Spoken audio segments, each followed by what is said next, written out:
Eleanor Whitmore's arthritic fingers froze on the brass doorknob, her morning coffee mug slipping from her other hand, shattering against the white porch boards she'd scrubbed yesterday. The German shepherd's blood mixed with October rain, creating crimson rivers between her feet. It wasn't the blood that made her slam the door.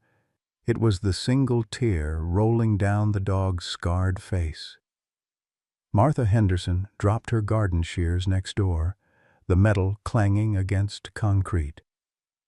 "Sweet Jesus, Eleanor, that's the devil's dog from the mill." Her voice cracked, high and sharp against the morning stillness, sending crows scattering from the power lines. Eleanor pressed her back against the door, feeling the oak panels she'd polished every week since Nathan died. The dog's eyes, she'd seen that exact shade of amber before in her grandson's face the morning of the collapse. Those weren't animal eyes. They held something terrifyingly human. "Get inside, Martha." "Now." Her voice came out steady despite her racing pulse. But the scratching had already begun. 3 short, 3 long, 3 short. SOS.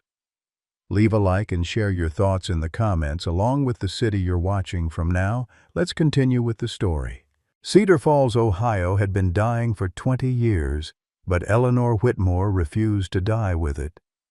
The October morning stretched gray and humid across abandoned houses, their windows boarded like closed eyes, trying not to see what the town had become. The Grafton steel mill loomed in the distance, its skeletal frame a monument to broken promises and the 37 lives it had claimed 3 years ago, including Nathan's. Eleanor's Victorian house stood defiant on Maple Street, the last painted lady among ruins. She'd spent her widow's pension maintaining what her neighbors had surrendered to decay. The wraparound porch gleamed white, despite the rust-colored dust that settled on everything else. Nathan used to say it looked like a lighthouse in a sea of abandonment. Now it was just another tomb she couldn't bear to leave. At 72, Eleanor carried herself with the rigid precision of a woman who'd spent 40 years as an emergency room nurse. Her silver hair stayed pinned in the same tight bun she'd worn since 1978. Her hands, though spotted with age, remained steady, except when she reached for the Xanax bottle each morning, or when she passed Nathan's room, door still closed, exactly as he'd left it. The German shepherd hadn't moved. Through the peephole, Eleanor studied the creature that Martha called the devil's dog. He was massive despite his emaciation, his coat a muddy mix of black and tan matted with blood and filth. A jagged scar ran from his left eye to his jaw. His right ear hung crooked, clearly broken and healed wrong. But it was the intelligence in those amber eyes that made Eleanor's chest tighten, eyes that tracked her movement through the door with unsettling focus. "Been haunting the mill for months," Martha had whispered last week at the market. "Carl Henley says it won't let anyone near the collapse site. Sits there howling at night like it's calling ghosts." Eleanor had dismissed it as small-town nonsense. Now, watching the dog's labored breathing, she noticed the faded tattoo inside his ear. K9 3847, military or police. The kind of dog trained to save lives, not haunt ghost towns. Thunder rumbled across the valley. The Weather Service had been warning about the storm system for days. Unusual for October, they said, but nothing was usual anymore. Not since the mill collapsed. Not since Nathan's crew went down into the earth and only 5 came back up. The dog's head lifted slightly, and he whimpered, a sound so human it made Eleanor's skin crawl. In his mouth, barely visible, was something pink. A child's shoe. Eleanor's hand moved involuntarily to the door handle. 40 years of emergency medicine had hardwired her responses. Someone needed help. But Nathan had needed help too, and she'd been 60 miles away, sitting in a hospital committee meeting, phone on silent. The pink shoe dropped on her doormat. The dog's eyes never left hers. The pink shoe sat on Eleanor's doormat like an accusation. Size 5, maybe 6, a little girl's sneaker with faded unicorns on the sides. One of the laces was torn and mud caked the sole, but it was the dark stain on the toe that made Eleanor's nurse instincts scream. Blood, fresh blood. "Get out of here!" Eleanor yanked open the door, brandishing her hickory cane like a weapon. "Go on! Get!" The German Shepherd didn't flinch. He sat perfectly still, military straight, despite the tremor in his hind legs. His amber eyes held hers with an intensity that made her step back. This wasn't the look of a wild animal or even an abandoned pet. This was the focused stare of a working dog with a mission. "I said get!" Eleanor's voice cracked as she swung the cane through the air. The dog ducked his massive head but didn't retreat. Instead, he picked up the shoe again, gently, the way hunting dogs are trained to carry game without damaging it. He placed it closer to her feet and looked up, waiting. Thunder cracked overhead. The morning had darkened to an eerie yellow-green, the kind of sky that preceded the worst storms. Eleanor could smell the rain coming, that metallic tang that made her arthritis ache. But underneath it was something else, the copper scent of blood, stronger now. The dog's entire left flank was matted with it. "Jesus Christ," Eleanor muttered, her anger faltering. The wound was deep, still seeping. How was he even standing? She'd seen enough trauma to know this animal should be collapsed in a ditch somewhere, not sitting on her porch with a child's shoe. Martha's face appeared in her window next door, phone pressed to her ear, probably calling Carl Henley, the deputy who'd been first on scene when the mill collapsed, the one who'd held Eleanor back when she'd tried to claw through the rubble with her bare hands, screaming Nathan's name until her voice gave out. The dog whimpered again, that eerily human sound, and suddenly Eleanor was back in the ER on a Saturday night, watching a father make the same sound when she'd told him his daughter didn't make it. The memory hit her like a physical blow. "Stop it," she hissed at the dog. "Whatever game you're playing, stop it."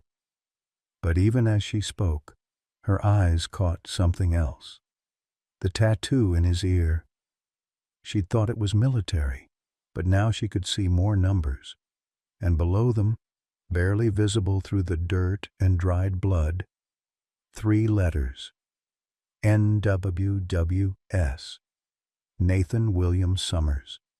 Her grandson's search and rescue dog. Eleanor's knees buckled. She grabbed the door frame, her vision swimming.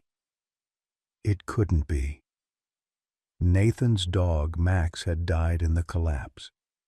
They'd told her that.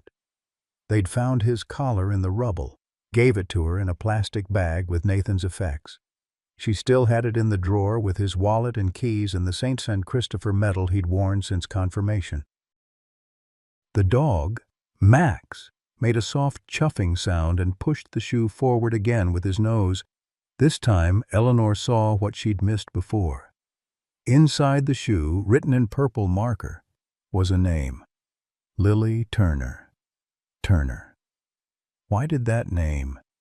Jackson Turner, the mill supervisor, the one who'd ordered Nathan's crew into the unstable section despite the engineer's warnings, the one who'd disappeared the night of the collapse, leaving his family, leaving everything. The town had been looking for him for 3 years. "Where did you get this?" Eleanor's voice came out as a whisper. The dog stood, his movements stiff with pain, and turned toward the street. He took 3 limping steps, looked back at her, and whined. The message was clear. "Follow me." "No."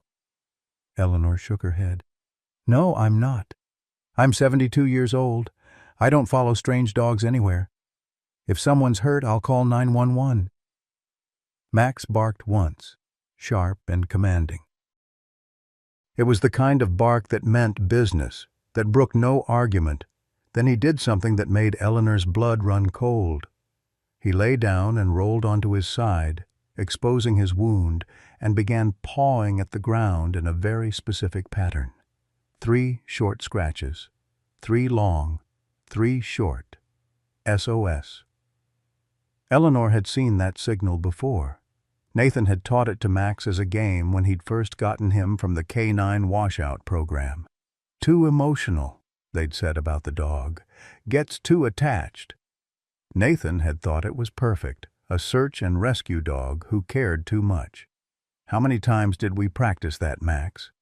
Nathan's voice echoed in her memory. If you ever need help and can't bark, you show them this.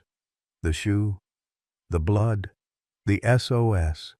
A child was in trouble. Eleanor looked at the phone in her hallway. She could call Carl, wait for him to arrive, explain about the dog and the shoe, wait for proper authorities to handle it properly. The safe thing, the smart thing. Thunder exploded directly overhead, and the sky opened. Rain came down in sheets, instantly soaking through Max's coat. He struggled to his feet, picked up the shoe, and started limping down the porch steps. Damn it! Eleanor grabbed Nathan's old raincoat from the hook by the door. She'd never been able to throw it away, and shrugged it on over her house dress. Her car keys were in the pocket where she'd left them after yesterday's grocery run. This is insane. You know that, right? Max was already at the sidewalk, looking back. In the rain, with his scarred face and desperate eyes, he looked like something out of a nightmare. But Eleanor had lived through worse nightmares. She'd identified her grandson's body by his St. Christopher medal. Because his face, because the collapse. She pushed the memory away and stepped into the storm. You'd better be right about this, she muttered, following the limping dog into the drowning morning. Because if this is some kind of sick joke... But she knew it wasn't. The blood was real. The shoe was real. And somewhere in this dying town, a child named Lily Turner was running out of time. Max led her not toward the mill, as she'd expected, but down Maple Street toward the abandoned industrial district. Each step he took left a small puddle of blood that the rain quickly washed away. Eleanor found herself measuring his gait, calculating how much blood he'd lost, how long he could keep going. Not long, her training told her. Whatever had wounded him, whatever he'd been through, he was running on pure will now, just like he'd done 3 years ago, trying to dig through tons of concrete and twisted metal to reach Nathan. Eleanor pulled the raincoat tighter and quickened her pace. The pink shoe in Max's mouth bobbed with each painful step, a bright spot of color in the gray morning. Somewhere ahead, a little girl was waiting. And this time, Eleanor wouldn't be 60 miles away when someone needed her. This time, she'd be there. The abandoned Grafton Steel Mills secondary warehouse squatted at the end of Porter Road like a cancer on the landscape. 3 stories of broken windows and rust-streaked walls. It had been condemned even before the main mill collapsed. Now it stood forgotten, hidden behind a wall of kudzu and danger, no trespassing signs that had faded to illegibility. Max stopped at a gap in the chain-link fence, his sides heaving. The pink shoe dropped from his mouth as he collapsed, front legs splaying out, trying to hold himself up. Blood pooled beneath him, mixing with the rain to create pale red streams. No, no, no. Eleanor knelt beside him, her knees protesting against the wet gravel. Not here, not now. She pressed her hand against his wound, deep, ragged, maybe from barbed wire or twisted metal. The blood flow was steady but not arterial. He might have hours. He might have minutes. Max's head swung toward the warehouse, and he whined high and desperate. His paw scraped at the ground again. SOS. SOS. SOS. I understand. Eleanor's voice came out steadier than she felt. But you're dying.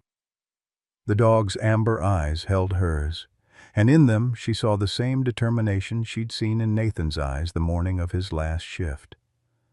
Someone's got to go down there, Grandma. That's what we signed up for. Eleanor picked up the pink shoe and stood. Her hips screamed in protest. She'd need replacement surgery soon, Dr. Patel kept telling her. Add it to the list of things she'd been putting off since Nathan died. What was the point of new parts when the only person who'd visit her in the hospital was gone? The warehouse door hung open, darkness yawning beyond. Eleanor pulled out her phone. No signal. Of course not. The industrial district was a dead zone even when the towers were working, and the storm would have knocked out what little coverage existed. Max dragged himself forward, leaving a blood trail. He made it 3 feet before his back legs gave out completely. Stop. Eleanor couldn't watch this. Just stop. But stopping wasn't in a search and rescue dog's vocabulary. Max pulled himself forward with his front legs, whimpering not from his own pain, but from frustration at his body's betrayal. The sight broke something inside Eleanor that she'd kept carefully frozen for 3 years. "Damn you," she whispered, though she wasn't sure if she was talking to Max, Nathan, God, or herself. She squared her shoulders and walked through the warehouse door. The smell hit her first. Mildew, rust, and something else. Urine, fear. The smell of a place where something terrible had happened or was happening. Emergency rooms developed that smell sometimes in the bad nights when the traumas came too fast and the cleaning crew couldn't keep up. "Lily?" Eleanor's voice echoed in the darkness. "Lily Turner?" Silence. Then, so faint she almost missed it. A sound. Not a voice. A knock. Deliberate. 3 short, 3 long, 3 short. Eleanor's flashlight app barely penetrated the darkness, but she could make out the general layout. Conveyor belts like sleeping serpents, machinery shrouded in dust. And there, in the far corner, a maintenance door marked Boiler Room, Authorized Personnel Only. The knocking came again, definitely from behind that door. Eleanor tried the handle. Locked. Of course it was locked. She looked around for something to break it with, her light falling on a length of rusted pipe. The irony wasn't lost on her. Here she was, about to break down a door with the same kind of pipe that had killed her grandson when the mill's infrastructure failed. The first blow sent shock waves up her arms. The second made her shoulders scream, but the third connected with the lock mechanism and the door swung inward. The boiler room was small, maybe 10 by 12 feet, an old maintenance closet, really. And huddled in the corner, barely visible behind a stack of moldy cardboard boxes, was a little girl. Lily Turner looked nothing like her father. Where Jackson had been big and blonde and loud, this child was small and dark-haired, with huge brown eyes that reminded Eleanor painfully of someone else. The child was maybe 6 years old, wearing a filthy Paw Patrol t-shirt and jeans torn at the knees. Her left foot was bare, a dirty sock bunched around her ankle. Her right foot wore the match to the pink unicorn shoe. "Don't come closer." The girl's voice was hoarse, barely above a whisper. "He said not to trust anyone." "Who said that, sweetheart?" Eleanor kept her voice soft, the same tone she'd used with frightened children in the ER. "Your daddy?" Lily shook her head, then winced. Even in the dim light, Eleanor could see the problem. The child's left arm was swollen, bent at an unnatural angle, broken, and from the smell and the flush on her face, infection had set in. "The dog man said it," Lily whispered. "He said Daddy did something bad, said people would come looking, said to hide until Max brought the right person." "The dog man?" Eleanor's mind raced. "What dog man?" "The one who found me. After Daddy," Lily's face crumpled, "after Daddy left me here, said he'd be right back, said he just needed to get something from the mill. But he didn't come back, and I waited, and then my arm wouldn't work right, and the dog man came with Max." Eleanor knelt slowly, making herself smaller, less threatening. "How long have you been here, sweetheart?" "I don't know. Max brings me food sometimes. Water. But yesterday he didn't come and I was so thirsty. And then I heard him crying outside, but the door was locked and I couldn't. 5 days. The child had been here for 5 days with a broken arm. 5 days of Max somehow keeping her alive while fighting his own injuries. 5 days of a 6-year-old child waiting for a father who was never coming back. Lily, my name is Eleanor. I'm a nurse. I can help your arm feel better, but I need to look at it. Is that okay? The child pulled back further. The dog man said, "Only trust the person Max brings." He said Max would know. Max always knows who's good. Max did bring me, Eleanor said carefully. He brought me your shoe. He's right outside. Lily's eyes widened. Max is here? But he's hurt. The bad men hurt him when he tried to stop them from... She cut herself off, fear flashing across her face. From what, sweetheart?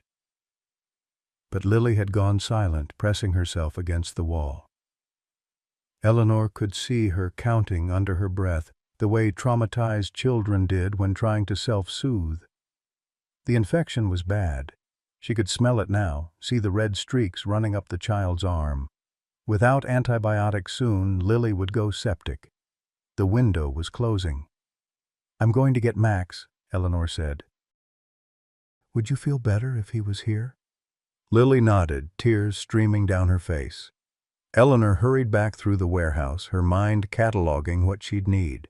Antibiotics, a splint, IV fluids if the child was dehydrated, all things she didn't have.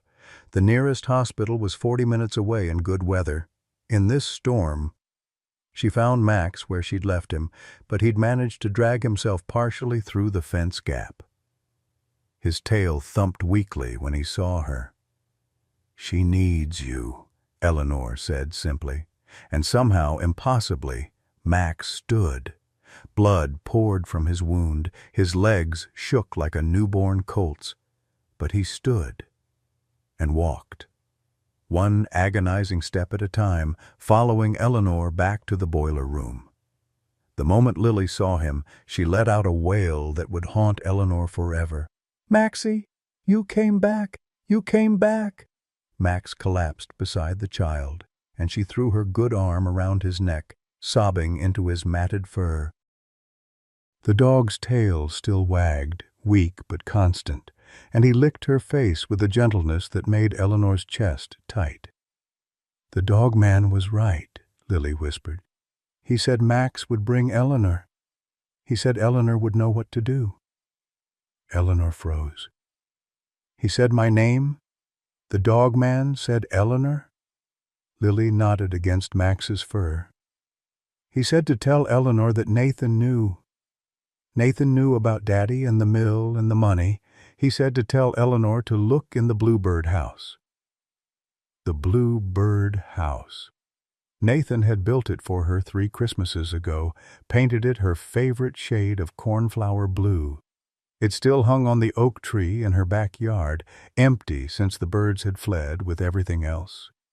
Thunder crashed overhead, and the warehouse lights, what few still worked, flickered and died. In the darkness, Eleanor made a decision. "Lily, we need to go. Can you walk?"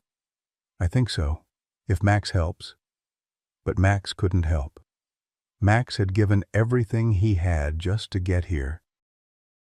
As if he'd been waiting for permission, the great dog laid his head in Lily's lap and let out a long, shuddering breath. "No," Lily whispered. "No, Maxie, please. Please don't go. Everyone goes.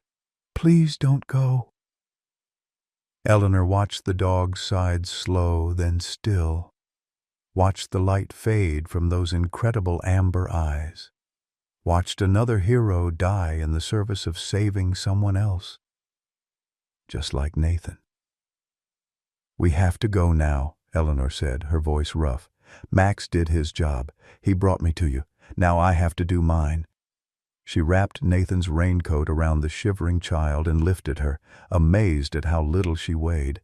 Lily's good arm went around Eleanor's neck, her face buried in Eleanor's shoulder. "Will Max be okay?" Lily whispered. Eleanor thought of all the comforting lies she'd told in 40 years of nursing, all the "he's in a better place now, and she's not suffering any more" platitudes. But this child had been lied to enough. "Max was the bravest dog I've ever known," she said instead, "and brave dogs never really leave us. They just wait for us somewhere else." As she carried Lily out into the storm, Eleanor made a silent promise to the still form in the boiler room. She would save this child. She would find out what Jackson Turner had done, and she would make sure Max's sacrifice meant something. The rain had become a deluge, turning the streets into rivers. Eleanor's car was 3 blocks away. 3 blocks that might as well have been 3 miles with a sick child in her arms and her hips screaming with every step. But she would make it. She had to. Max had brought her here for a reason, and Eleanor Whitmore had never failed a patient yet. She wasn't about to start now. Eleanor's 1998 Buick LeSabre sat like a boat in the flooding street, rain hammering its roof with violence that matched her racing heart. She'd managed to get Lily into the back seat, the child delirious with fever, mumbling about the dog man and Daddy's secret. The broken arm had swollen to twice its normal size, the red streaks of infection now reaching past her shoulder. "Stay with me, sweetheart." Eleanor cranked the engine, praying. It coughed, sputtered, then caught. "Thank you, Nathan," she whispered. He'd maintained this car for her, changed the oil every 3,000 miles without fail. Even dead, he was still taking care of her. The nearest hospital was in Mercy General, 43 miles through winding county roads that would be flooding. But Cedar Falls had a clinic. Dr. Patel's urgent care, closed Sundays but only 15 minutes away. Eleanor had his emergency number. They'd worked together during her last years at the hospital. She pulled out her phone. Still no signal. The storm had knocked out the cell towers. "Hot," Lily whimpered. "So hot." Eleanor reached back, felt the child's forehead, burning. 104, maybe 105. The infection was winning. Thunder crashed overhead, and in the brief illumination, Eleanor saw something that made her blood freeze. A black pickup truck parked at the end of the street. She knew that truck. Everyone in Cedar Falls knew Jackson Turner's truck, with its distinctive dented front bumper and the Semper Fi sticker on the back window. He was here, watching, waiting. Eleanor threw the car in reverse, tires spinning in the water. The truck's headlights flicked on, cutting through the rain like accusatory eyes. She'd been an ER nurse for 40 years. She knew the look of a predator who'd cornered wounded prey. "Lily, honey, I need you to get down on the floor. Can you do that?" The child didn't respond, lost in her fever dreams. Eleanor reached back, gently pushed her down into the footwell, then gunned it down Porter Road. In the rearview mirror, the truck's lights followed. Her mind raced through options. The police station was on the other side of town, probably flooded. Carl Henley lived out past the interstate. The hospital was too far, with Jackson following. That left Dr. Patel's home. She knew where he lived, had been there for Diwali dinner 2 years ago when Nathan was still alive and she still accepted invitations. Eleanor took a hard right onto Sycamore, tires screaming. The truck followed, closer now. Close enough that she could see Jackson's face in her mirror, gaunt and desperate, nothing like the cocky supervisor who'd sent Nathan to his death. Her phone, wedged in the cup holder, suddenly buzzed. 1 bar of signal. "Siri, call Dr. Patel," she shouted over the storm. The phone rang once, twice, then, "Eleanor." "My God, are you out in this?" "Ravi, I have a 6-year-old with a compound fracture, septic shock setting in. I'm being followed. Can't make the hospital." No hesitation. That's what she'd always loved about Ravi Patel. "Come to my house. I'll prep what I can." "How far?" 10 minutes, maybe 5. Black pickup following. "I'll call Carl. Drive safe." The line went dead. Signal lost again. Eleanor took another turn, too fast. The Buick fishtailed, and for a heart-stopping moment she thought they'd spin out. But the old boat corrected, straightened, kept going. In the backseat footwell, Lily moaned. "Nathan knew," the child muttered. "Saw the papers. Daddy said no one would believe him. Said Nathan was nobody, just a poor kid playing hero." Eleanor's hands tightened on the wheel. Papers, evidence. Jackson had ordered that section cleared despite the engineer's warnings because... Why? Insurance? Covering something up? The truck accelerated, tapped her bumper. Not hard enough to spin her out, but enough to let her know he could. Eleanor's mind went into ER mode. Triage the situation, prioritize survival. The child first. Always the child first. Dr. Patel's house appeared through the rain, a two-story colonial with lights blazing. He stood in the open garage, medical bag in hand. Eleanor pulled in fast, nearly clipping the mailbox. Behind her, Jackson's truck screeched to a halt at the curb. "Get her inside," Ravi commanded, already moving to the passenger door. "I've got IV antibiotics ready." Eleanor lifted Lily, her back screaming. The child weighed nothing, bird bones and fever.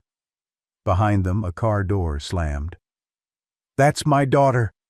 Jackson's voice, raw with something that might have been grief or might have been rage. "You can't take her." "Inside now." Ravi guided Eleanor through the garage door, then turned to face Jackson. "Mr. Turner, your daughter needs immediate medical attention." "You can wait." The punch caught Ravi in the jaw, sent him stumbling back. Jackson pushed past, reaching for Lily. "Don't touch her."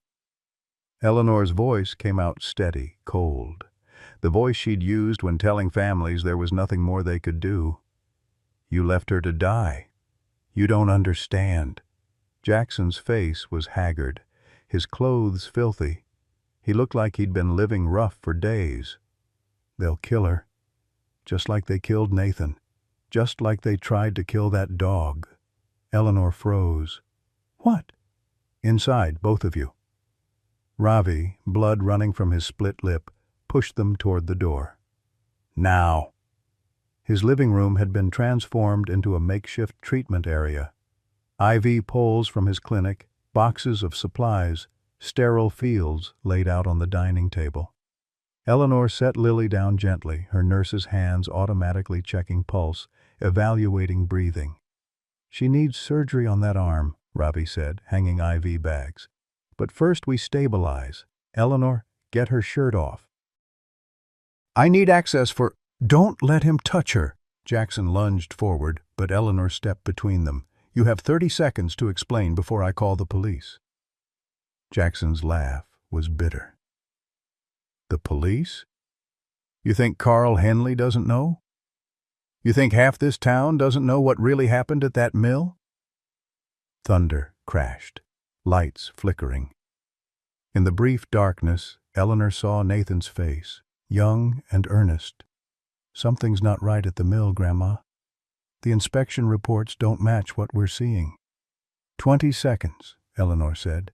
"The mill was covering up chemical contamination. 20 years of dumping. The cleanup would have cost millions, shut us down. So they needed an accident, a collapse that would bury the evidence." Jackson's voice broke. "I was supposed to clear that section the night before. Empty. But the schedule got changed. Nathan's crew wasn't supposed to be there." Eleanor felt the world tilt. "You knew. You knew it was going to collapse." "I tried to stop it. I called in sick, thought that would delay things, but they sent Nathan's crew anyway. And when I tried to warn them..." He gestured helplessly. "Who'd believe the drunk supervisor over the company engineers? So you ran." Eleanor's voice was ice. "Left your daughter to die." "I left her with supplies, hidden. The dog man said he'd watch her, said Max would protect her until I could come back. But they were watching. Waiting. If I'd gone to her..." "Start the antibiotics," Ravi interrupted quietly. He'd already inserted the IV while they talked, his movements precise despite his swelling jaw. "Eleanor, I need you to hold her arm while I set it." Eleanor moved automatically, her hands finding the right position. Lily whimpered but didn't wake. The fever had her deep.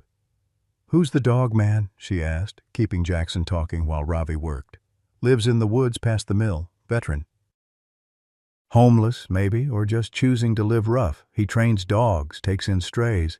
He found Max after the collapse, half dead from digging, kept him alive when everyone said, 'Put him down.'" Eleanor thought of Max's sacrifice, his determination to save one more life before his own ended. "He sent Max to me. He said Max would know who to trust. Said the dog never forgot the people who loved Nathan."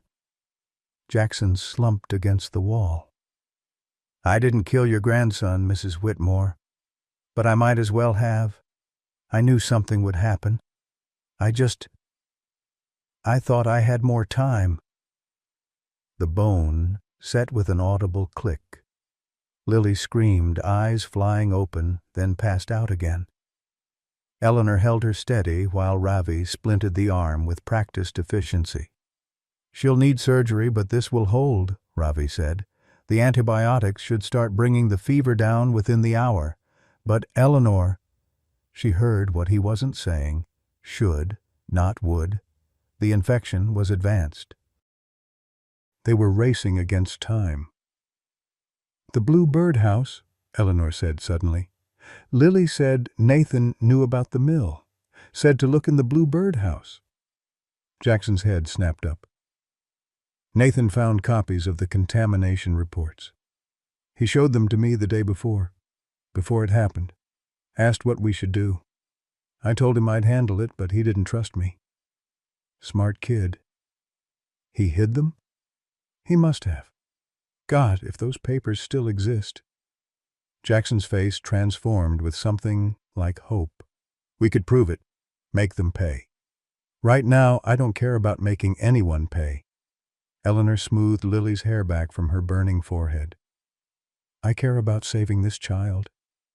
"She's not mine," Jackson said quietly. Eleanor's hand stilled. "What?" "Grace, Nathan's girlfriend. She was already pregnant when we met. After Nathan died, I tried to do right by her. Married her, promised to raise Lily as mine. But Grace, losing Nathan broke her. She died in childbirth. Never even got to hold her baby." The room spun. Eleanor gripped the table edge. "Nathan had a daughter? He never knew. Grace was waiting for the right time to tell him." "After the wedding," she said. "After they were settled." Jackson's voice was hollow.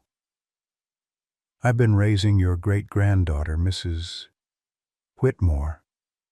Badly, maybe. But I tried." Eleanor looked at the child on the table. Really looked.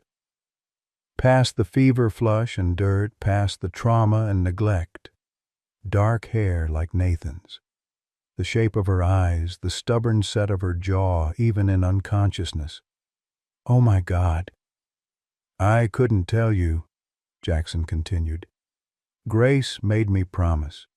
She was afraid you'd try to take Lily, and she wanted to do things right, make a real family.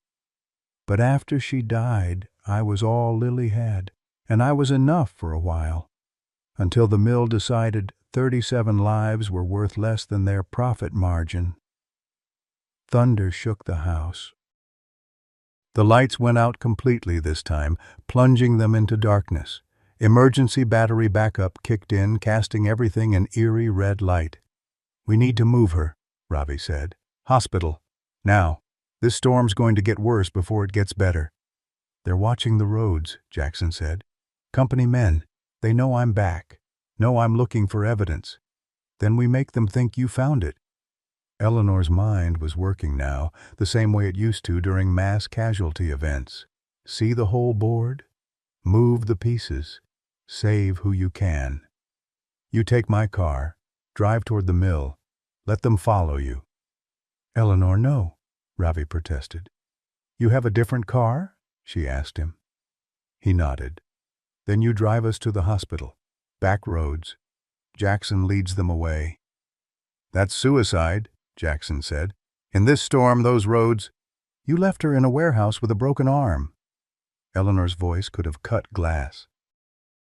You owe her this. Jackson looked at Lily, and for the first time, Eleanor saw real grief in his eyes. She calls me Daddy, even knowing I'm not, even after everything. Then be her daddy. For once in your life, be what she needs you to be. He took Eleanor's keys. The Bluebird house. Whatever Nathan hid, it's the only leverage we have. They won't stop Mrs. Whitmore. Not until they're sure it's buried. Then we'd better make sure it's not. Jackson headed for the door, paused. Tell her Daddy tried to be brave, like Max. Then he was gone, the Buick's engine roaring to life in the garage. Through the window, Eleanor saw headlights, 2 sets, maybe 3, pull out after him. My car's in the back, Ravi said, already gathering supplies. We go now, while they're distracted. Eleanor bundled Lily in blankets, the child's breathing shallow but steady. The antibiotics were working, but slowly, too slowly. As Ravi drove through the drowning streets, taking turns Eleanor didn't know existed, she held her great-granddaughter and made promises she wasn't sure she could keep. Promised to save her. Promised to tell her about her real father. Promised that Max's sacrifice meant something. Behind them, the night lit up with emergency lights. Radio chatter crackled from Ravi's scanner. Accident on the Mill Road. Car versus semi. 1 fatality. Eleanor closed her eyes. Jackson Turner had finally done one thing right. 10 minutes to Mercy General, Ravi said. She'll make it, Eleanor. She's strong. She's a Whitmore, Eleanor corrected, surprising herself with the fierceness in her voice. We don't give up. Lily stirred in her arms, eyes fluttering open. Where's Max? Max had to go away, sweetheart, but he made sure you were safe first. He was a good dog. Lily's voice was clearer now, the fever finally breaking. The best dog. Yes, Eleanor agreed, tears running freely down her face. The very best. As the hospital lights appeared through the rain, Eleanor made one more promise, this one to a German shepherd who'd given everything to save a child he'd never met before today. She would raise Lily. She would find Nathan's evidence, and she would make sure the world knew that sometimes angels came with 4 legs and muddy paws. The automatic doors of Mercy General's emergency entrance slid open, revealing the controlled chaos Eleanor knew so well. She was back in her element now, calling out Lily's symptoms, rattling off medical history, being the advocate this child had never had. But even as the trauma team took over, whisking Lily away on a gurney, Eleanor's mind was on a Bluebird house in her backyard and what secrets it might hold. The storm was passing. The worst was over. But the real fight was just beginning. The pediatric ICU at Mercy General hadn't changed much in 3 years. Same mint green walls, same hushed voices, same smell of disinfectant fighting a losing battle against fear and grief. Eleanor sat beside Lily's bed, watching the rise and fall of the small chest, counting respirations the way she'd done for 40 years. Old habits died hard, even in retirement.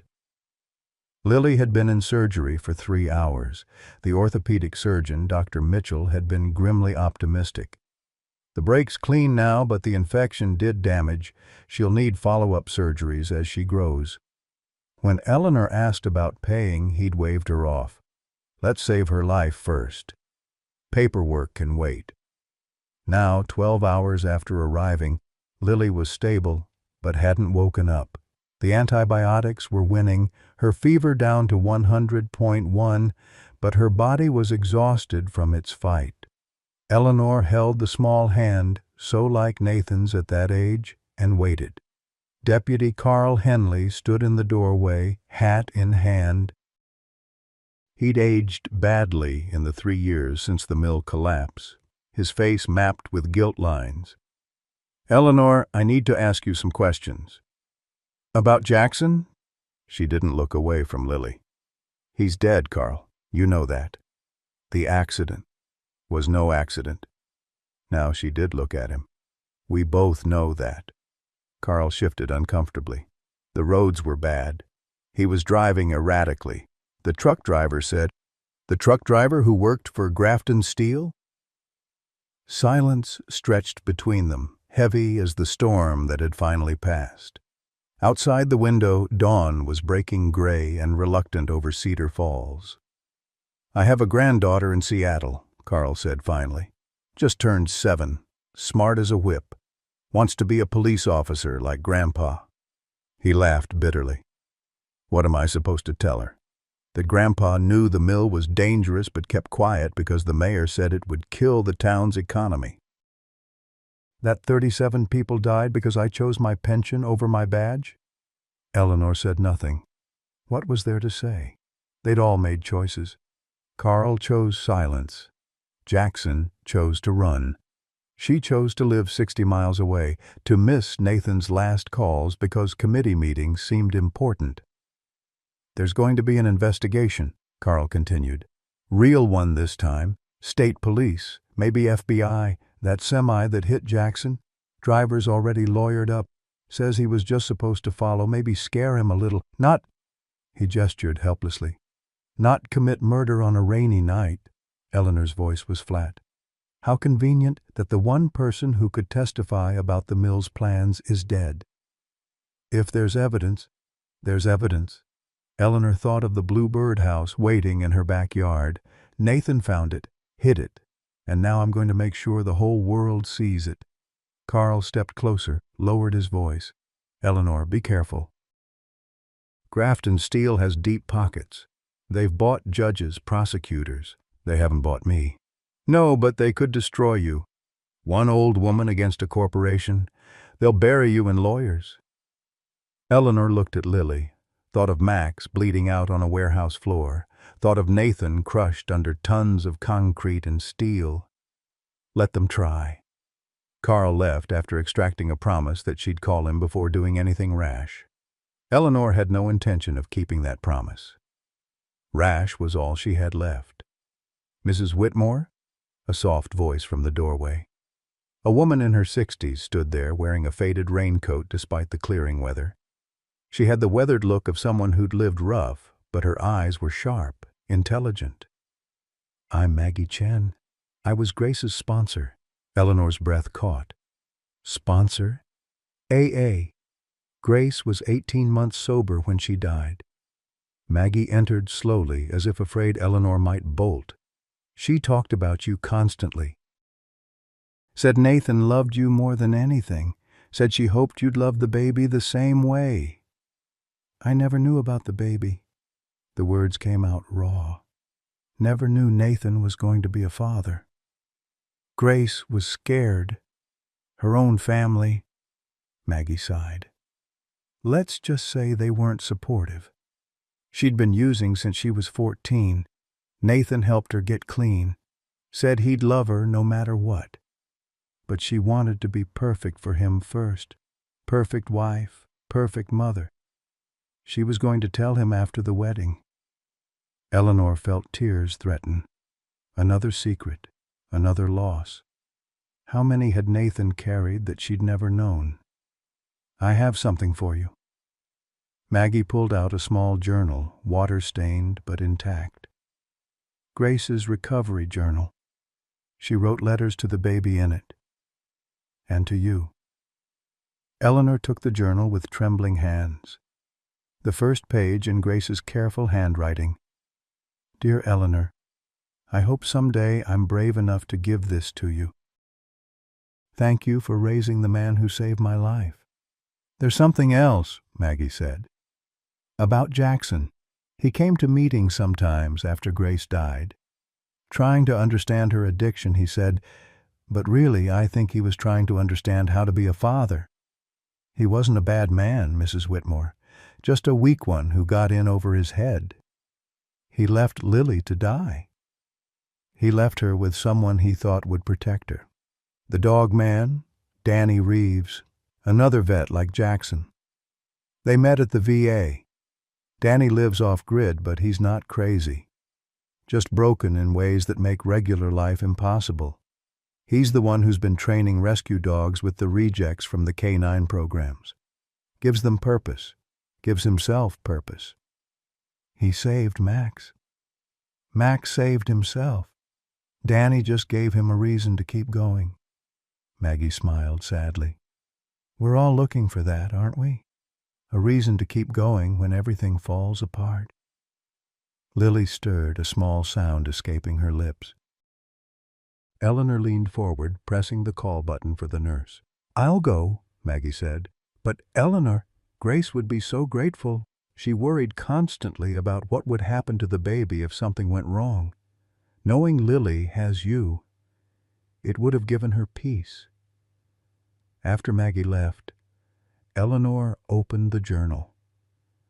Page after page of Grace's hopes, fears, dreams for her unborn child. And scattered throughout mentions of Nathan's growing suspicions about the mill. And found more reports today.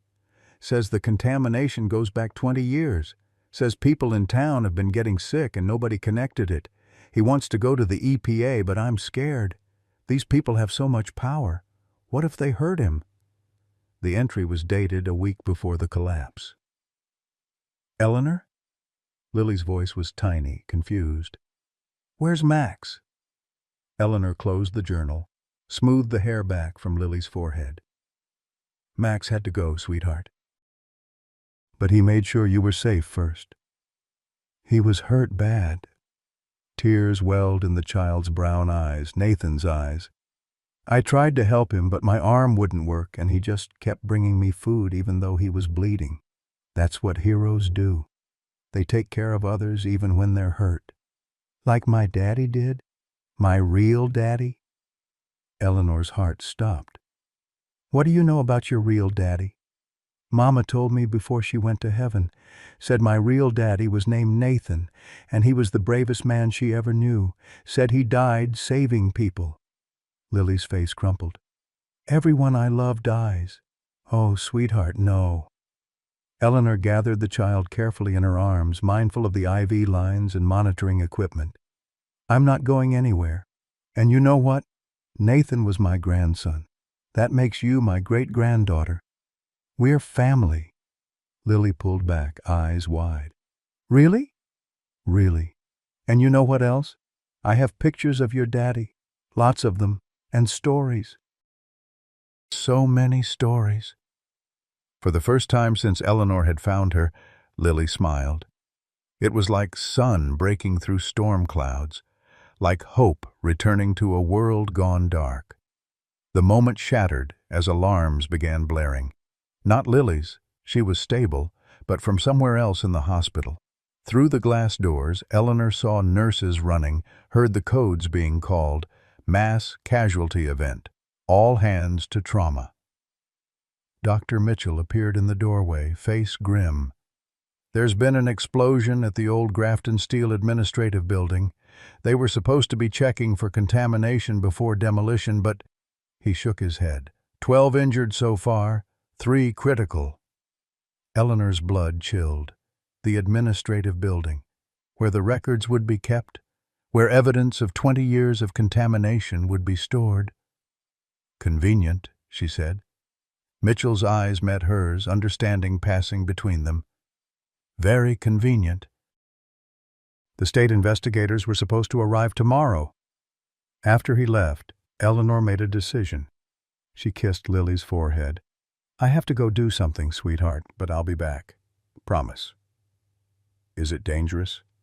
Lily's small hand gripped hers.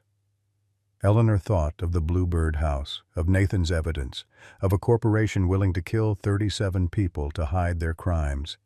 Maybe a little. But your daddy, your real daddy, he taught me something. Sometimes you have to do the scary thing because it's right. Will you come back? Always. Eleanor waited until Lily dozed off, then slipped out. She had calls to make, but not to Carl Henley.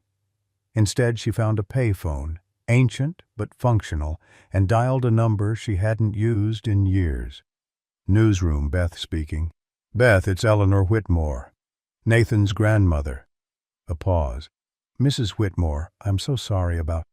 I have a story for you, about why Nathan really died, about Grafton Steel and contamination and cover-ups.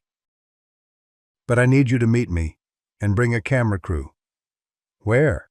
Eleanor smiled grimly. My backyard. We're going bird watching.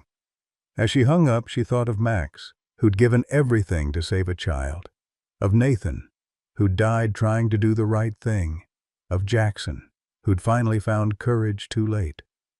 The heads of Grafton Steel thought they'd won, thought they'd buried their secrets under tons of concrete and steel, silenced their critics with carefully orchestrated accidents. They were wrong, because Eleanor Whitmore had spent 40 years in the ER, 40 years fighting death with her bare hands. She'd lost her grandson, found her great-granddaughter, and watched a hero dog die for love. She had nothing left to lose and everything to fight for, and that made her the most dangerous person in Cedar Falls. The afternoon sun cast long shadows across Eleanor's backyard as she stood beneath the oak tree, staring up at the blue birdhouse Nathan had built. 3 years of Ohio weather had faded its paint, but it remained sturdy, a testament to her grandson's craftsmanship. Behind her, Beth Morrison from Channel 9 adjusted her microphone while the camera crew set up their equipment. "You're sure about this, Mrs. Whitmore?" Beth asked. She'd aged since covering the mill collapse, her blonde hair now streaked with gray. "Once we air this, there's no going back."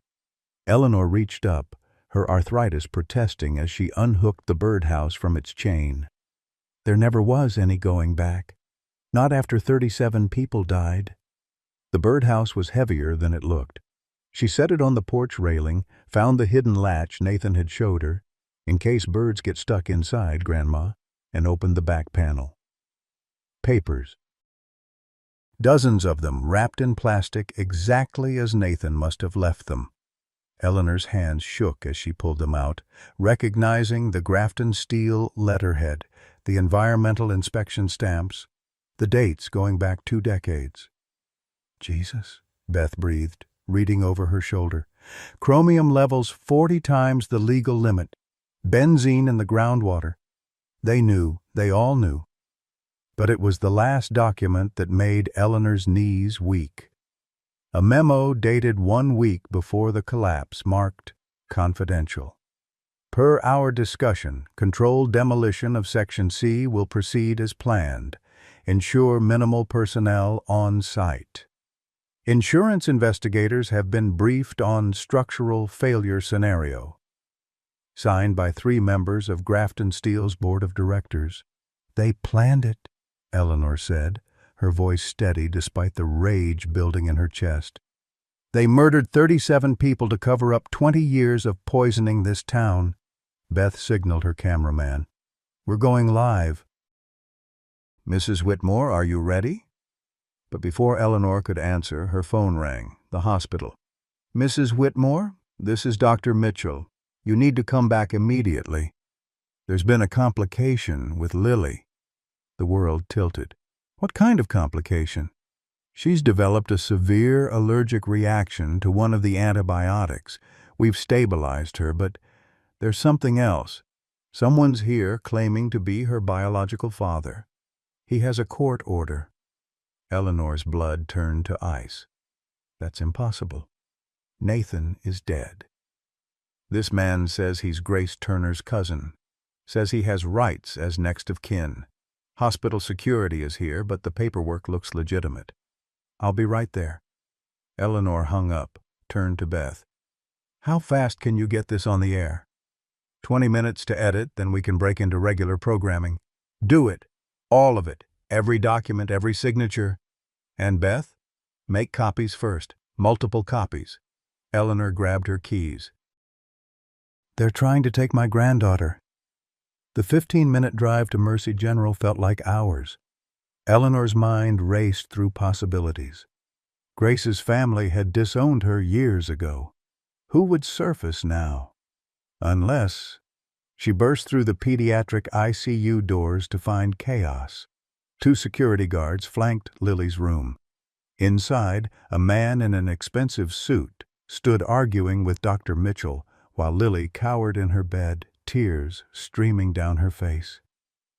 "That's her," the man pointed at Eleanor. "Eleanor Whitmore. She kidnapped my cousin's daughter." Eleanor had never seen him before, but she recognized the type.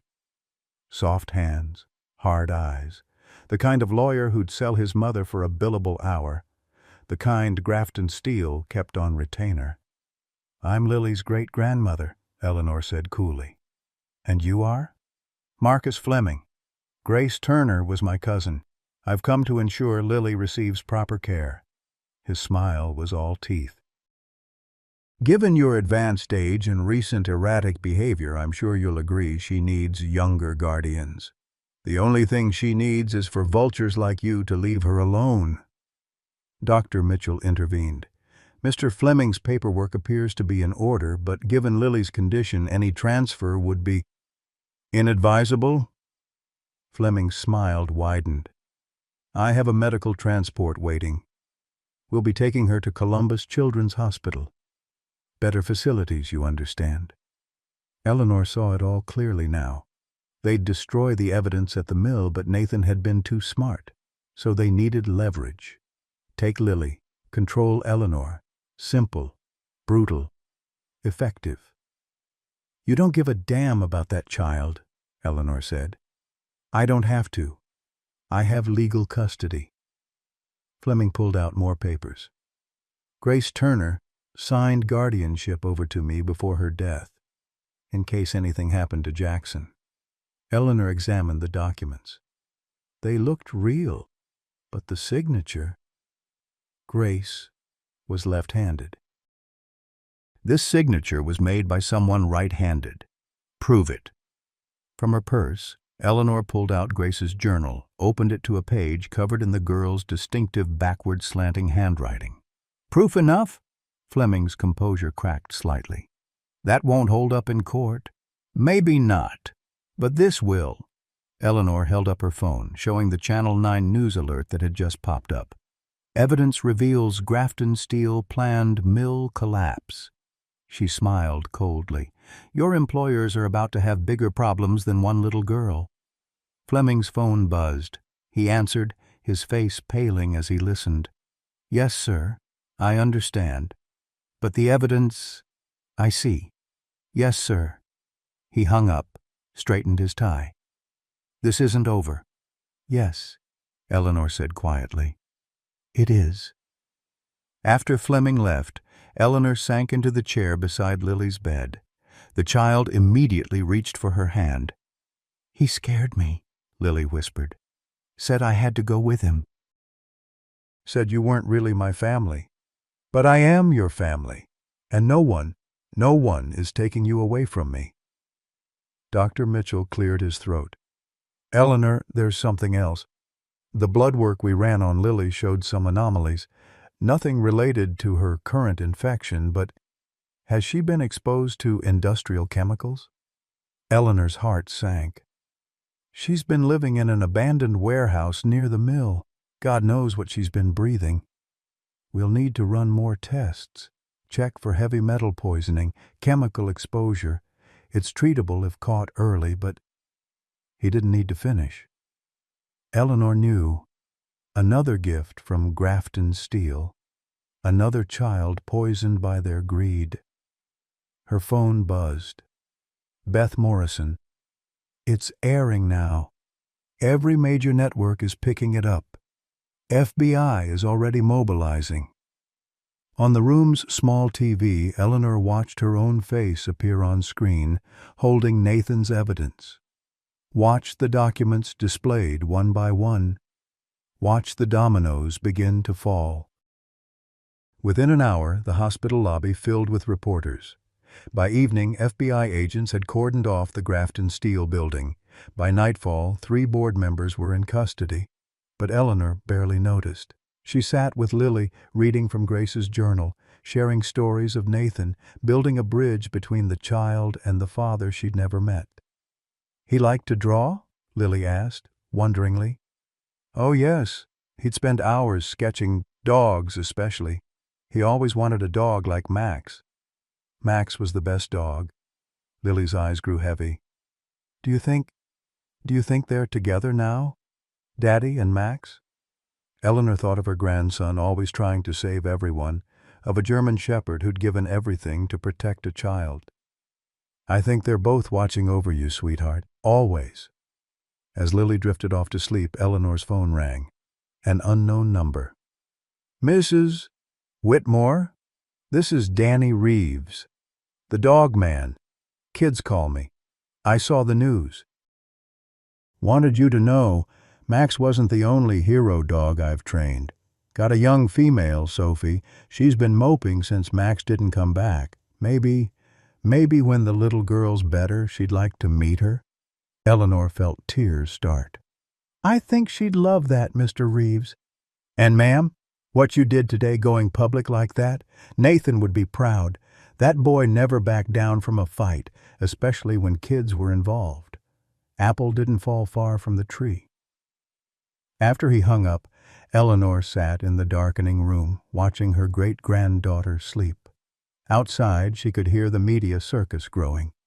Tomorrow would bring lawyers, investigators, probably death threats from Grafton Steel loyalists. The company employed half the town. Not everyone would thank her for exposing the truth. But tonight, none of that mattered. Tonight, a little girl slept safely in a warm bed, dreaming of her father and a brave dog. Tonight, the truth Nathan died protecting was finally in the open. Tonight, for the first time in 3 years, Eleanor felt something other than grief. She felt purpose. The war wasn't over. Grafton Steel would fight back with everything they had. There would be depositions, trials, media battles. Lily would need surgeries, therapy, years of medical care to undo the damage of her exposure. Eleanor would need to fight for custody, prove she could raise a traumatized child at 72, but she'd been fighting death for 40 years. What was one more battle? In her pocket, Nathan's St. Christopher medal caught the light from the hallway. "Protect us in our travels," the inscription read. He'd worn it into the mill that day, believing it would keep him safe. It hadn't. But maybe, just maybe, it had done something better. It had brought him home through Lily. Eleanor kissed the sleeping child's forehead and settled in for the long night ahead. Tomorrow, the real fight would begin, but tonight they were together, a broken family, held together by the memory of a young man's courage and a dog's unconditional love. It was enough. It was everything. The truth hit Eleanor like a physical blow as she stared at the documents spread across the hospital's family conference room table. FBI Special Agent Sarah Chen had arrived at dawn with boxes of evidence seized from Grafton Steel's offices, but it was the personnel file she'd just opened that made Eleanor's world tilt off its axis. "This can't be right," Eleanor whispered, staring at a photograph dated 6 years ago. A company picnic. Nathan, barely 18, standing next to Grace at what must have been their first meeting. But behind them, clearly visible, stood Jackson Turner and another man. A man whose face Eleanor knew from the blurred security footage the FBI had shown her an hour ago, the semi-truck driver who'd killed Jackson. "Richard Morse," Agent Chen said quietly. "Grafton Steel's head of security. He was Jackson's brother-in-law, married to Jackson's sister until she died of leukemia 4 years ago." Eleanor's mind raced. Jackson never mentioned, because Richard Morse legally changed his name after his wife died. Before that, he was Richard Turner. Chen pulled out another photo. This was taken the day before the mill collapse. Morse and Jackson arguing in the parking lot. "We think Jackson was trying to stop what was about to happen."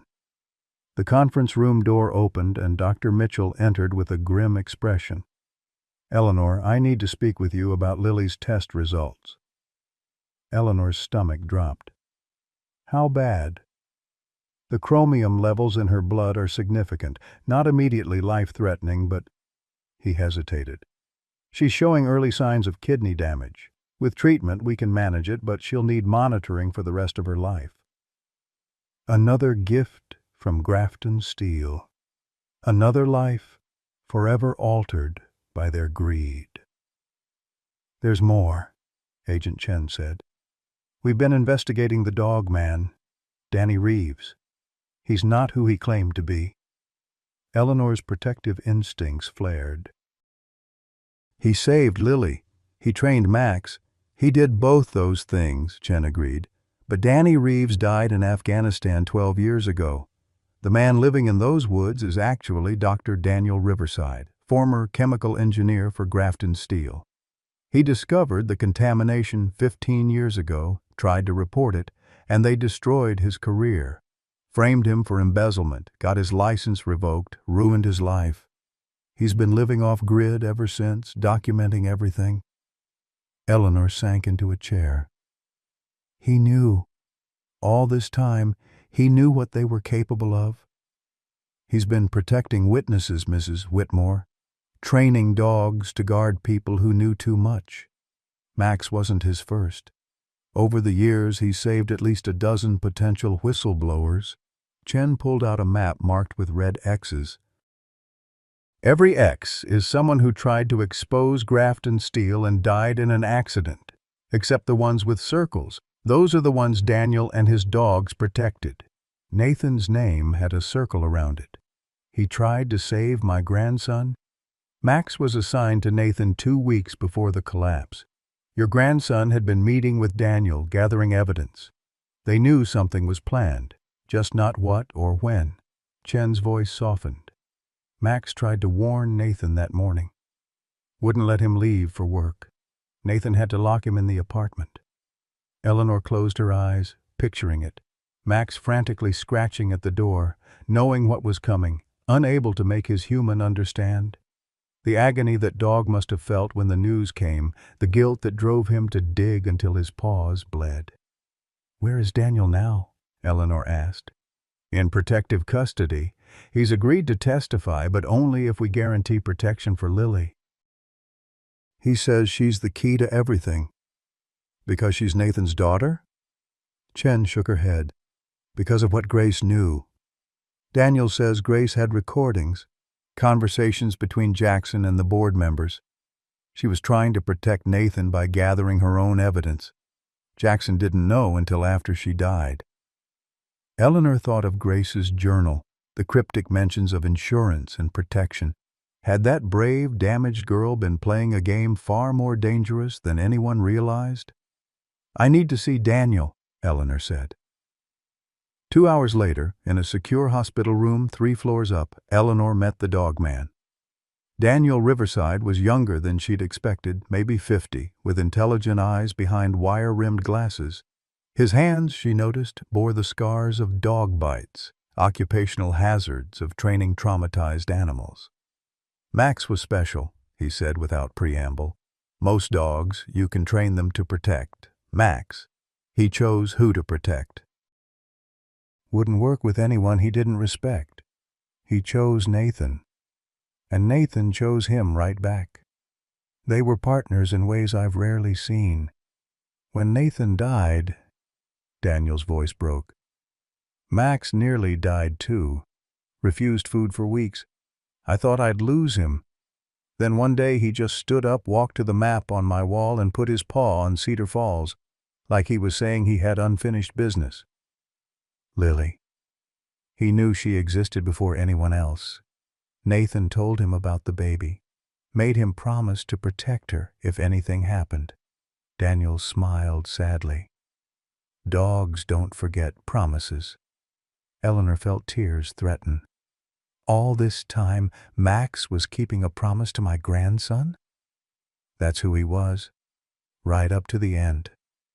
Daniel reached into his jacket, pulled out a small device. "Grace's recordings are on here. She hid it in Lily's stuffed animal, the one Max kept bringing her food in. Smart girl. Brave girl. Eleanor took the device, feeling its weight. This will destroy them? This will destroy half the state government. The contamination cover-up goes all the way to Columbus. Senators, judges, EPA officials, Grafton Steel own them all. The door burst open. Agent Chen rushed in, face flushed. We have a problem. Someone leaked Lily's location. There's a crowd forming outside, some supporting you, but others... She didn't need to finish. Grafton Steel employed thousands. Those jobs, poisoned or not, fed families. They blame me, Eleanor said.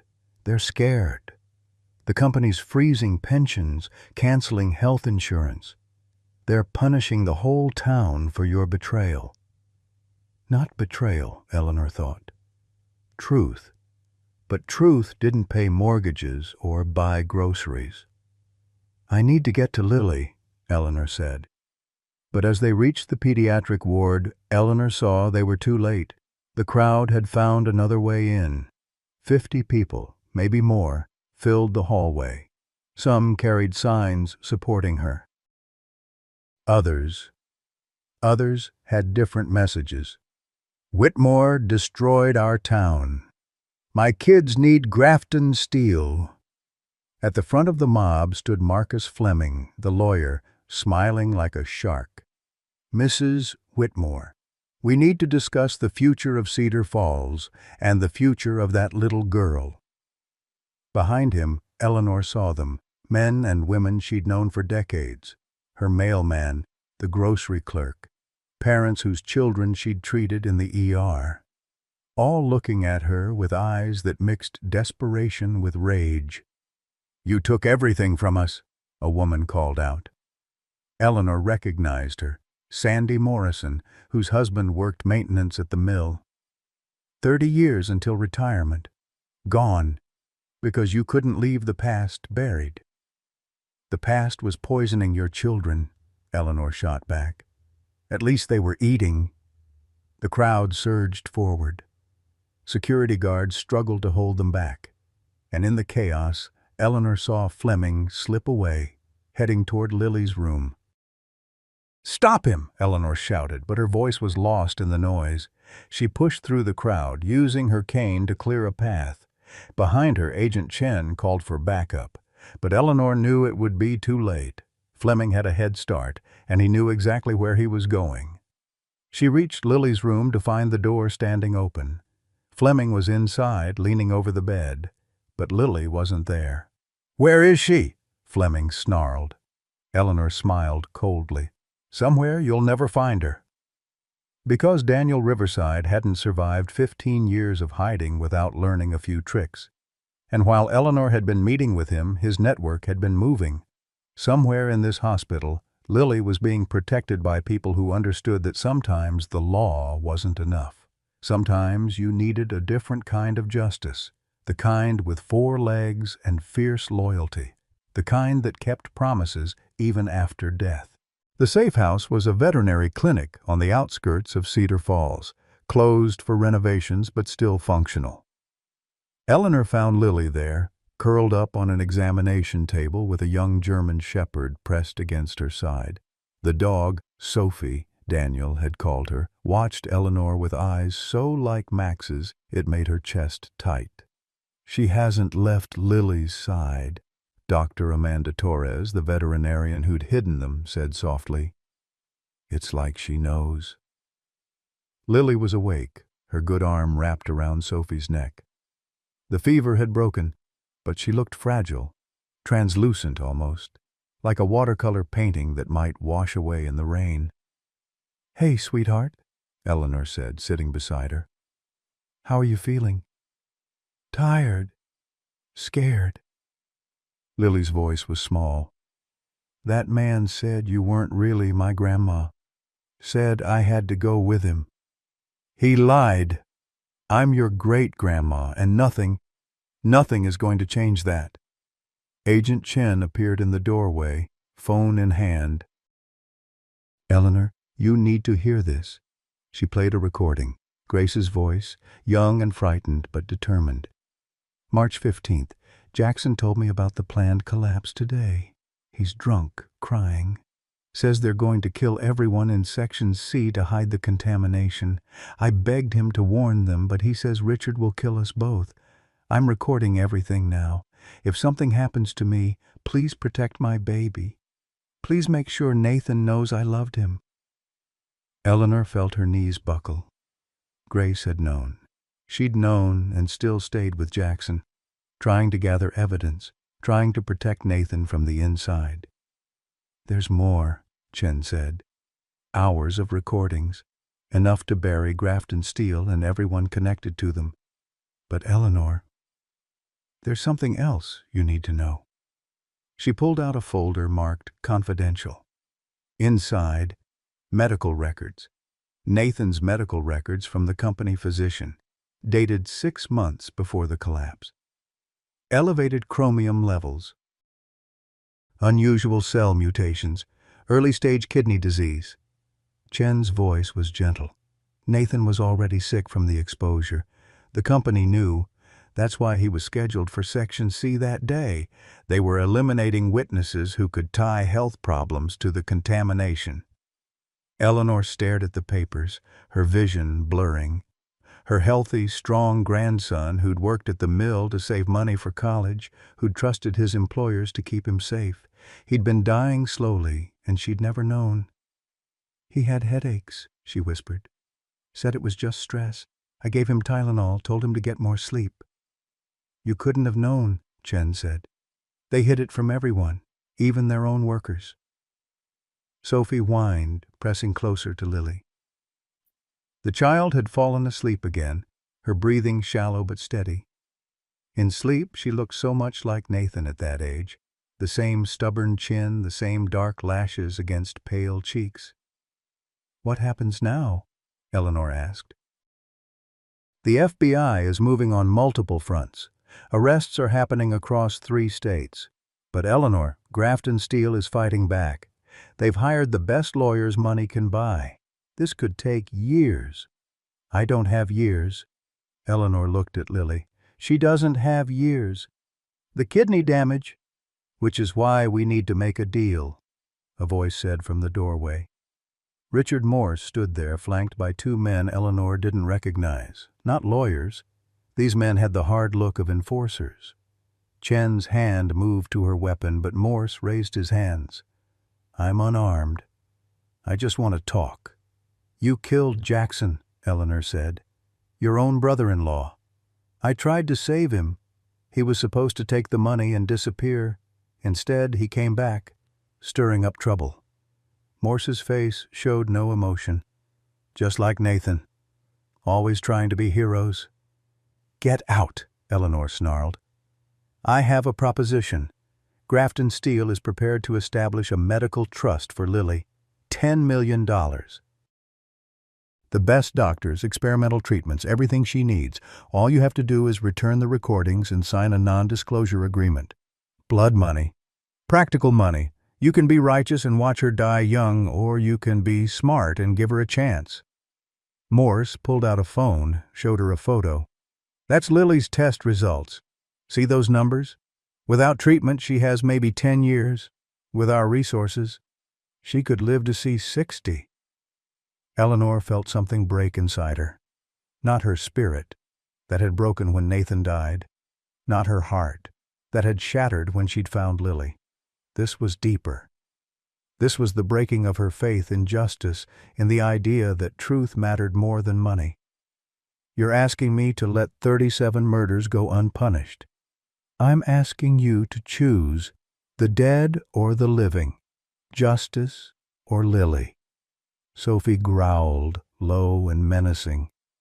Even asleep, Lily sensed the danger, whimpering softly. Eleanor's hand found the child's, so small and fragile. Mrs. Whitmore, Chen said urgently, don't. We can protect her. The government will provide medical care. The government? Morse laughed. The same government that knew about the contamination for 20 years and did nothing. The same government whose EPA inspectors took bribes to look the other way. He was right. Eleanor knew he was right. She'd worked in the system long enough to know its failures. Lily would get basic care, enough to keep her alive, but not enough to give her a real life.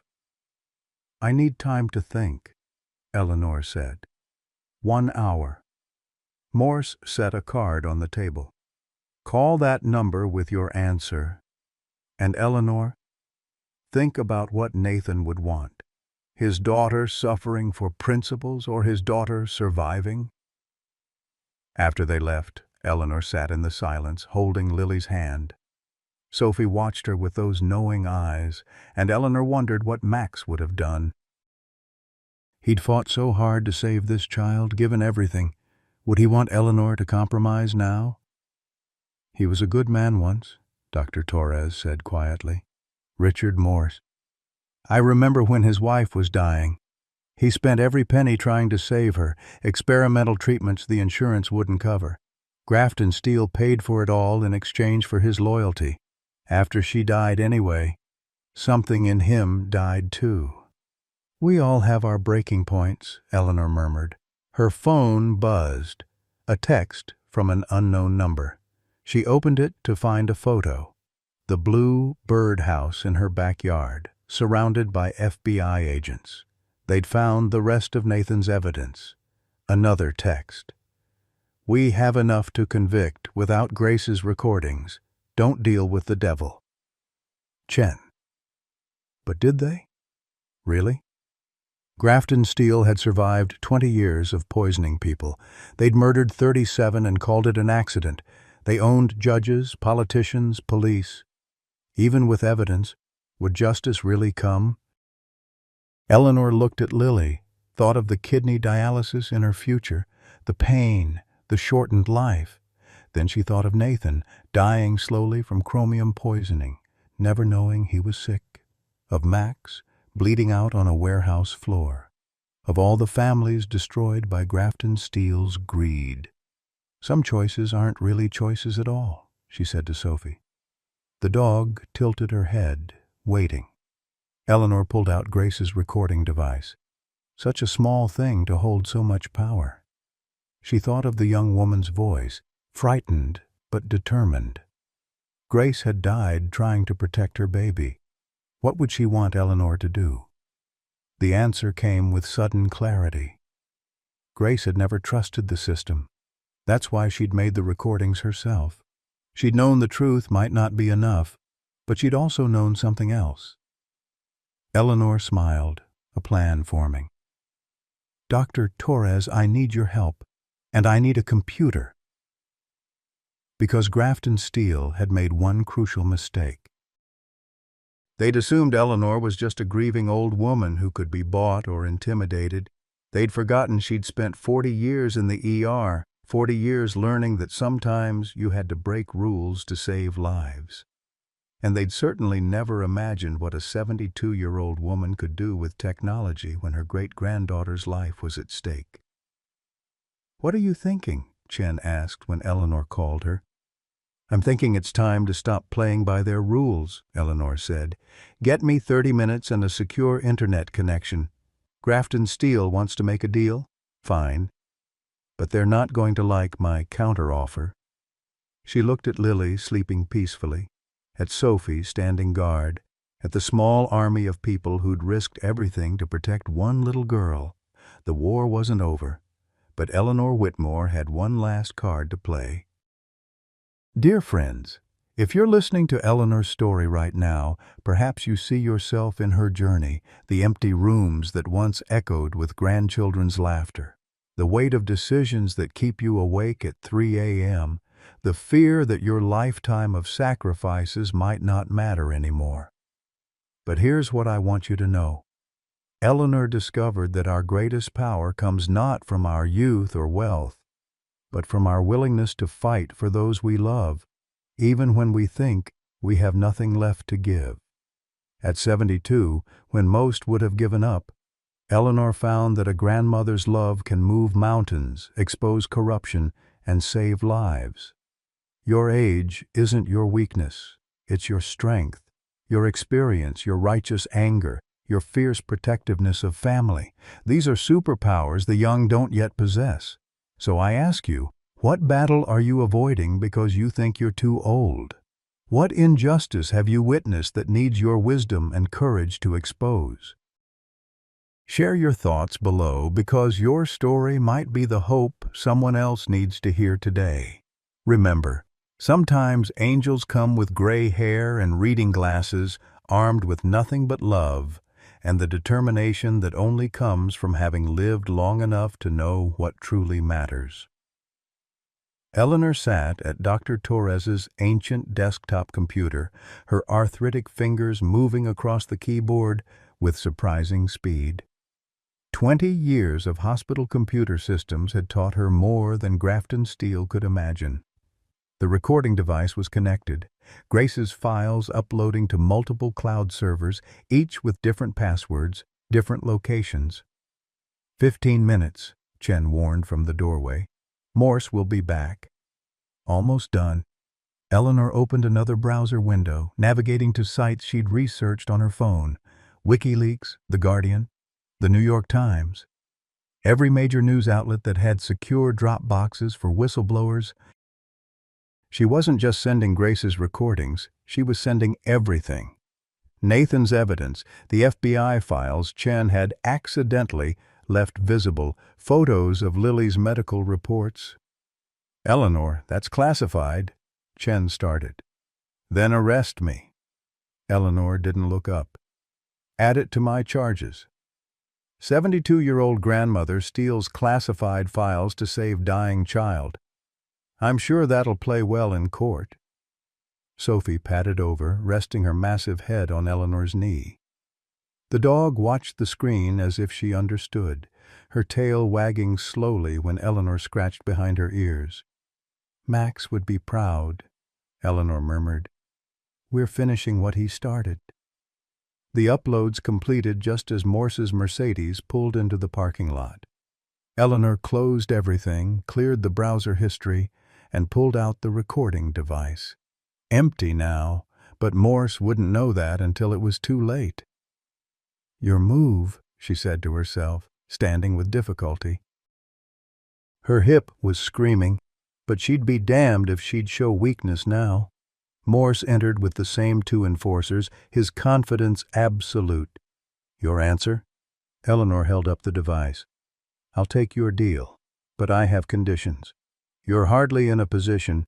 20 million, not 10. And not just for Lily. For every child in Cedar Falls showing signs of chromium poisoning. You're going to fund a clinic, staff it with real doctors, not company shills. You're going to test every person who lived within 5 miles of that mill. Morse's eye twitched. That's not what we discussed. No, it's what I'm demanding. You want these recordings? You want your company to survive? Then you're going to fix what you broke, all of it. And if we refuse? Eleanor smiled, the same smile she'd used when telling violent patients they had two choices, cooperate or deal with security. Then in about 5 minutes, every major newspaper in the world gets copies of these files. Along with video testimony from the dog man, oh yes, we found Daniel Riverside. Turns out he kept excellent records of every person your company murdered. You're bluffing. Call my bluff. Please, I've got nothing to lose. You've got everything. Morse studied her, and Eleanor saw the moment he realized she meant it. The moment he understood that grief and rage had transformed a retired nurse into something far more dangerous than he'd anticipated. I need to make a call, he said finally. Make it. You have 4 minutes. As Morse stepped outside, Chen moved closer. Eleanor? What did you do? What needed doing? Eleanor sank into a chair, exhaustion hitting her like a wave. They can have the empty device. The recordings are already out there, encrypted with instructions to publish if anything happens to me, Lily, or anyone else connected to this case. That's brilliant. And completely illegal. Add it to my rap sheet. Eleanor looked at Lily, still sleeping despite the chaos. She's going to live, Sarah. Really live. not just survive on government programs and charity. They're going to pay for every treatment, every surgery, every pill for the rest of her life. They're going to pay for all of them, every child they poisoned. Morse returned, his face gray. The board agrees to your terms, but we need guarantees. No prosecution for current employees below management level. The workers keep their jobs, their pensions. Done. Eleanor had never wanted to punish the workers anyway. They were victims too, poisoned alongside their children. But the board members, the executives who knew, they go to prison. That's for the courts to decide. No, that's for me to decide. Because if even one of them walks free, if even one gets a suspended sentence or country club prison, those files go public. Every dirty secret, every bribe, every murder. Morse's jaw clenched. You're destroying lives. I'm saving them. You destroyed lives. You killed my grandson. You poisoned babies. You turned this entire town into a cancer cluster and counted it as a business expense. Eleanor stood, using Sophie for support when her legs wobbled. $20 million for the clinic. Signed today. Funds transferred today. Or everything goes public in... She checked her watch. 90 seconds. We can't move that much money. You moved $30 million to offshore accounts the day before the mill collapse. Don't insult my intelligence. Morse pulled out his phone, spoke rapidly to someone. Eleanor counted down in her head. 60 seconds. 40. 20. Done, Morse said. The papers will be here within the hour. But Eleanor, you've made powerful enemies today, the kind that don't forgive. Get in line, Eleanor said, right behind cancer, old age, and God himself. I've been fighting enemies my whole life. At least now I'm fighting for something worthwhile.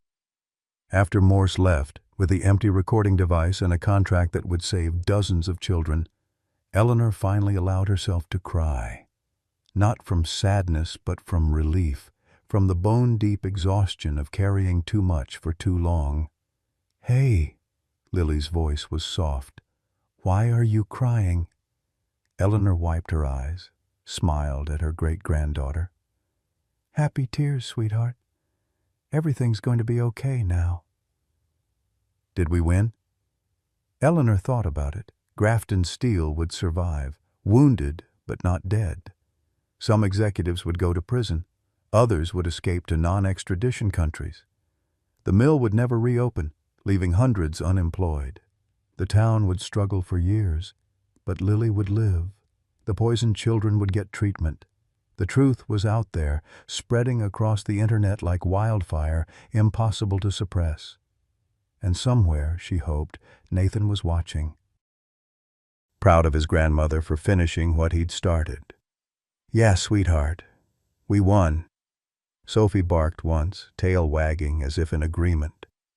Outside, the October sun broke through the clouds for the first time in days, painting the world in shades of gold and amber. Like Max's eyes, Eleanor thought. Like hope itself. Dr. Torres brought in a laptop, showing Eleanor the news feeds. Grafton Steele contamination cover-up exposed. Whistleblower reveals decades of poisoning. FBI raids corporate offices in 3 states. But it was a smaller headline that caught Eleanor's eye. Hero Dog's legacy saves town's children. Someone, probably Daniel, had leaked Max's story. The article told of a German shepherd who'd refused to give up, who'd brought together an unlikely alliance of a grieving grandmother, a hidden witness, and a dying child. It was already going viral, shared thousands of times, inspiring donations to animal rescue organizations and demands for justice. He's famous, Lily said wonderingly, reading over Eleanor's shoulder. Max is famous. He always was a hero, Eleanor said. Now the world knows it too. Chen appeared in the doorway, a strange expression on her face. Eleanor, there's someone here to see you. Eleanor tensed, but Chen was smiling. It's okay. Actually, well, You should see for yourself." She helped Eleanor to the clinic's entrance, Lily holding her other hand, Sophie padding alongside. Outside, the parking lot was filling with people, not an angry mob this time, but families, parents holding children, some in wheelchairs, some with the telltale gray pallor of chromium poisoning. At the front stood Martha Henderson, Eleanor's neighbor, holding a hand-painted sign. "Thank you, Eleanor." "We're sorry," Martha called out. "We were scared, angry. We blamed you for telling the truth when we should have thanked you for having the courage we didn't." One by one, others stepped forward. The mailman whose son had chronic headaches, the grocery clerk whose daughter had kidney problems, the teacher whose entire class showed elevated chromium levels, all poisoned, all ignored, all finally having hope. "The clinic opens tomorrow," Eleanor announced, her voice carrying despite her exhaustion. "Free testing, free treatment. Grafton Steel is paying for all of it." The cheer that went up could probably be heard at the mill ruins. Parents cried, children clapped, and somewhere in the crowd someone started singing, an old hymn Eleanor remembered from her childhood, "We shall overcome." As the crowd dispersed, each family stopping to thank Eleanor personally, Agent Chen pulled her aside. "The recording device Morse took, you gave him an empty one." "Prove it," Eleanor said mildly. Chen laughed. "I'm not going to try. But Eleanor, you know this isn't over. Grafton Steel will honor the contract because they have to, but they'll be watching, waiting for you to make a mistake. Then they'll be waiting a long time. I've got nothing left to lose and everything to protect." Eleanor looked at Lily, who was shyly petting Sophie while other children gathered around to meet the hero dog's friend. "Besides, I won't be alone. None of us will." As if to prove her point, Daniel Riverside emerged from the crowd. Clean-shaven, wearing actual clothes instead of military surplus, he looked like the chemical engineer he'd once been. "Mrs. Whitmore," he said formally, "I want to apologize. I should have done more. Should have come forward sooner. You saved my great-granddaughter. You trained Max. You kept fighting when everyone else gave up." Eleanor took his hand. "That's nothing to apologize for. I want to help with the clinic. I still remember enough chemistry to run tests, monitor treatments, if you'll have me." "The dog man becomes the medicine man," Eleanor said. "I think Max would approve." As the sun set over Cedar Falls, painting the sky in shades of pink and gold, Eleanor sat on the clinic steps with her strange new family. Lily curled against her side, Sophie alert at their feet. Daniel discussing treatment protocols with Dr. Torres, Agent Chen coordinating security for the clinic's opening. It wasn't the life she'd planned, wasn't the quiet retirement she'd expected. But as Lily laughed at something Sophie did, the first real laugh Eleanor had heard from her, she realized it was better. Because sometimes life's greatest gifts come disguised as its greatest tragedies. Sometimes heroes have 4 legs and fierce loyalty. And sometimes, just sometimes, love is stronger than greed, truth more powerful than lies, and a grandmother's determination can bring down giants. "Tell me another story about Daddy," Lily said sleepily. "Which one?" "The one about him and Max, when they first met." Eleanor smiled, settling in for a long story. "Well, it was raining that day, too.